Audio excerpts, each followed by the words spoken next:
السلام عليكم ورحمة الله وبركاته. معكم صلاح حامد، وكل عام وأنتم بخير. عيدكم سعيد ينعاد علينا وعليكم بالصحة والعافية بإذن الله تعالى. اللي منكم بتابع قناتي الجديدة اللي هي جيمنج باشا، واللي إذا مش متابعها رابطها راح يكون موجود في صندوق الوصف بالأسفل، روحوا اشترك فيها بعدين ارجع كمل هذا الفيديو. بيعرف إنه في آخر فيديو نزل على هذيك القناة صار معي حادث بسيط. هيا بنا. واحد واحد. That's fair. هيا بنا. واحد واحد. That's fair.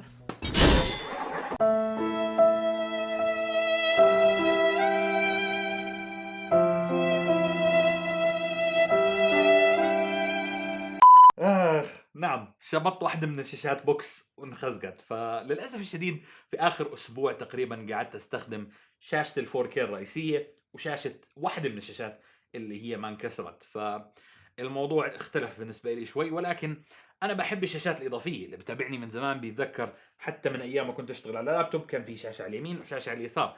المساحة الزيادة بتساعد أكثر بأنك تفتح نوافذ، تكون شغال بسلاسة أكثر وبإنتاجية أعلى. هذا الكلام بالنسبة للناس اللي بيشتغلوا بالمجال الإبداعي، راح يعني كل بيعرف شاشات زيادة أمر خرافي.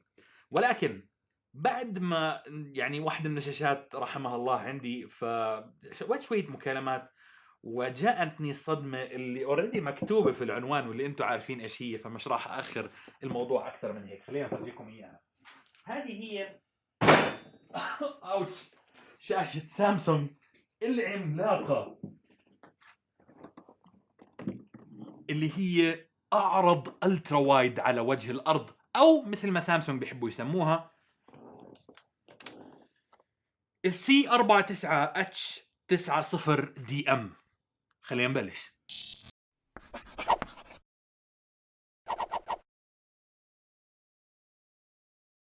هذه الشاشة بتتميز بكثير من الأمور. أولها واللي بيخليها فريدة من نوعها على الإطلاق إنه التناسق ما بين عرض الشاشة إلى طول الشاشة هو شيء الأول من نوعه في أي شاشة مطروحة في السوق، بحيث إنه هون قاعدين نتكلم عن 32 ب9 اللي هو الاسبكت ريشيو، أو التناسق ما بين عرض الشاشة وارتفاعها.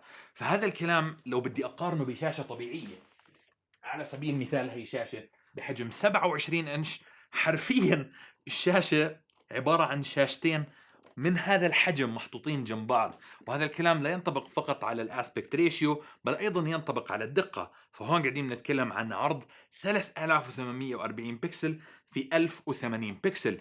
بمعنى اخر، حرفيا هاي الشاشة عبارة عن شاشتين من هذول مشبوكين مع بعض، ولكن مع اضافات اقوى. فهاي الشاشة موجهة للجيمنج بشكل كبير. فهون قاعدين بنتكلم عن ريفرش ريت، او اللي هي سرعه الريفرش او التبديل ما بين الاطارات، توصل ل 144 هرتز. بالاضافه انه هون عندنا الفري سينك الخاص باي ام دي، فاذا كان في عندك كرت شاشه راديون راح تستفيد من العمليه بشكل كبير مع الالعاب. ولكن انا شخصيا اولويتي هي ليست الالعاب، اولويتي هي انتاج المحتوى.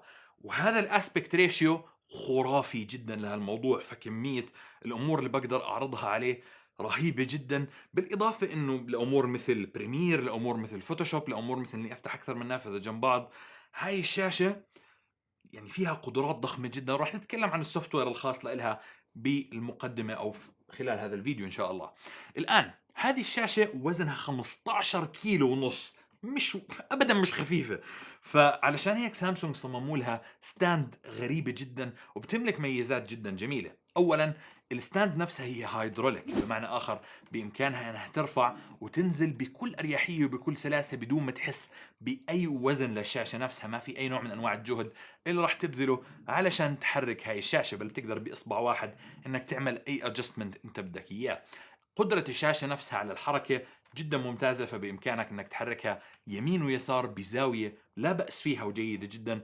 أيضا بإمكانك أنك تغير الزاوية العلوية والسفلية علشان تقدر تحصل على أفضل زاوية للعرض. بالإضافة أنه الستاند نفسها فيها بعض الميزات الحلوة، مثل إمكانية أنك تعلق سماعاتك على نفس هاي الستاند في حالة كنت عندك سماعات ما بدك تخفيهم أو ما عندك مكان تحطهم فيهم. بإمكانك أنك تفتح العلاقة اللي موجودة من نفس الستاند وتخزنها عليها، واللي هي ميزة جدا جدا جميلة واستفادة من موقع أو من مساحة ما كانت رح تستفيد منها على الإطلاق من قبل. أيضا نفس الستاند فيها قناة من الداخل علشان تقدر تزرق منها الكيبلات الخاصة بالكهرباء والخاصة بالديسبلاي بورت أو ال HDMI نفسه، علشان تكون مخفيهم وتعطيك كيبل مانجمنت بطريقة جدا جدا جميلة.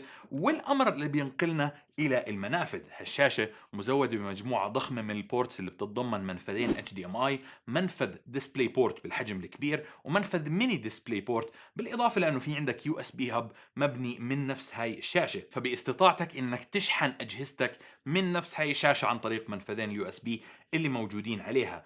أما بالنسبة لأزرار التحكم بالشاشة نفسها فكلهم موجودين أسفل الشاشة، ففي عندك جويستيك موجودة أسفل الشاشة اللي بتشغل النافذة الرئيسية اللي من خلالها بإمكانك إنك تتحكم بكثير من الأمور، من ناحية عمق الألوان، من ناحية السطوع، ومن ناحية إنك تعمل أوفر كلوك للشاشة نفسها علشان توصلها ل 144 هرتز. وأيضا سامسونج فكروا بالناس اللي بتعمل جيمنج واللي بنفس الوقت بتشتغل على أمور إبداعية مثل إنتاج ومونتاج الفيديو، فعملوا لك 3 أزرار اختصارات لبروفايلات انت بتقدر انك تحطها، فبتقدر انك تعدل من سرعة الريسبونس، انك تخليها بدل ما تكون سرعة الاستجابة 1 ملي سكند تبطئها شوي علشان تزيد من الإضاءة أو من السطوع، أو علشان تعرض الفيديو بطريقة سينمائية معينة. ففي عندك 3 أزرار مخصصين للبروفايلات بإمكانك انك تحددهم، فبضغطة واحدة مباشرة الشاشة بتنتقل لها وبتحول إعدادات الشاشة نفسها إلى هذا الكلام. من ناحية الأداء فسطوع هاي الشاشة هو 600 نت، اللي هو رقم جدا جدا جميل وممتاز مقارنة بأغلب الشاشات الثانية اللي بتكون بالعادة ما بين ال 350 إلى ال 400 ماكسيموم. طبعا هذا الكلام حسب نوع الشاشة، فشاشات التي ان غير عن شاشات ال LCD. هذه الشاشة بتتميز بتقنية سامسونج الجديدة اللي هي كيو LED أو الكيولد، فهم نتكلم عن شاشة LED وليست LCD في الأساس. هذا الأمر اللي بيمنحها عمق ألوان شديد جدا. وطبعا نتكلم هون عن دعم لتقنية ال HDR أو الهاي دايناميك رينج اللي بتسمح لك انك تعرض مدى الوان اكبر لما تشغل محتوى متوافق مع تقنية ال HDR نفسها. ايضا الشاشة لا تخلو من لمسات الجيمنج اللي صرنا بال 2017 مهووسين فيها، ففي عندك من الخلف اضاءة حوالين الرنج الخاص بالشاشة نفسها، او في حالة ما كنت بدك اياها راح تقدر تطفيها. للاسف الاضاءة مش RGB، ما بتقدر انك تغير لونها، ولكن لونها ازرق فقط، بامكانك انك تطفيه في حالة ما كنت بدك اياه. خيار برجع لك. شيء لازم تكون على علم فيه قبل ما تفكر في هاي الشاشة هو انه هل عندك المساحة لإلها او لا. فبداية عرض الشاشة نفسها 120 سنتي واللي هو رقم كبير جدا، فاذا ما كان عندك سطح المكتب كافي يعني احتمال انها تطلع للمكتب اجنحة من قد ما هي عريضة. بالاضافة انه قاعدتها ضخمة جدا، فبتتكلم هون عن 15 كيلو، فلازم تكون القاعدة فاردة بشكل محكم علشان ما يكون في عندك اي نوع من انواع الهزات او الحركات البسيطة اول ما تصيب المكتب. بتتكلم عن قاعدة عرضها 80 سنتي وعمقها ما يقارب ال 45 سنتي، فعلشان هيك انا شخصيا مش حاب اني اضحي بمساحة المكتب اللي عندي كليا علشان احط هاي الشاشة عليها، فلجأت الى اللي هي تثبيتها على الحائط. ولهالموضوع راح اضطر اني استخدم هذا الادابتر اللي بيسمح لي اني احول الماونت الخاص اللي موجود عليها لفيزا ماونت طبيعي علشان اقدر استخدمها مع اي علاقة تلفزيون طبيعية، واقدر اني اثبتها عليه. والعملية مش صعبة جدا صراحة. والفيزا ماونت نفسه الفكرة اللي معمولة فيه جميلة من ناحية الحجم ومن ناحية الشكل من الخلف، مش مخليه شكله غريب جدا. وهذا الامر ايضا سمح لهم انهم يخلوا الشاشة من الخلف منحنية وليست مسطحة علشان تثبت عليها الشاشة مباشرة. اخيرا وليس اخرا خلينا نتكلم عن اهم شغلة اللي هي السعر. هاي الشاشة سعرها مش رخيص ابدا، نتكلم هنا عن شاشة سعرها $1500 واللي هو رقم عالي. الان سامسونج عملت منها اصدارات بريشيو اقل، الريشيو الطبيعي اللي هو الوايد سكرين اللي بحجم 23 انش، بالاضافه للشاشه الطبيعيه ال 21 ل 9 اللي بحجم 27 انش، واللي اسعارهم $800 و600 و699 حسب الاصدار اللي انت بتبحث عنه. وللاسف كلهم مزودين فقط بالاي ام دي فري سينك، ما في عندك اصدار اللي هو الانفيديا الفي سينك. ولكن صراحة هاي الشاشة تحديدا الشيء اللي بتقدمه بالنسبة لإلي شيء جدا جدا جميل. يعني تقريبا الاختلاف علي ما فرق كثير من ناحية المساحة اللي موجودة من الشاشتين إلى شاشة واحدة، لأنه تقريبا نفس المساحة. اللهم راحة الحفة اللي موجودة بالنص، بالإضافة أنه بعد ما تعودت أني أقسم الشاشة 3 أجزاء، بصراحة يعني صار عندي الفيو أجمل وأسرع إني أوصل لبعض الأمور، بالإضافة إنه على بريمير متخيلين شكل التايم لاين على شاشة بهذا العرض قديش بيطلع شيء خرافي، وبالنسبة إلي بيسهل علي عملية المونتاج بشكل جدا جدا كبير. فلابد إنها مش رخيصة، ولابد إنها يعني ثمنها غالي، ولكن يعني فيها قيمة مضافة جدا جدا جميلة. والخيار أولا وأخيرا بيرجع لك في حالة فعليا كنت بتحتاج شيء مثل هذا. لا يوجد أي خيار ثاني حاليا في السوق يضاهي ما بتقدمه هاي الشاشة. إن شاء الله تكونوا استمتعتوا بهالفيديو. حبيت إني أعرفكم على الشاشة اللي استبدلت المرحومة اللي كانت عندي، اللي راحت في حادث أليم. فإن شاء الله تكونوا استفدتوا واستمتعتوا. هذا كان كل إشي لهالفيديو. كان معكم صلاح حامد، في أمان الله.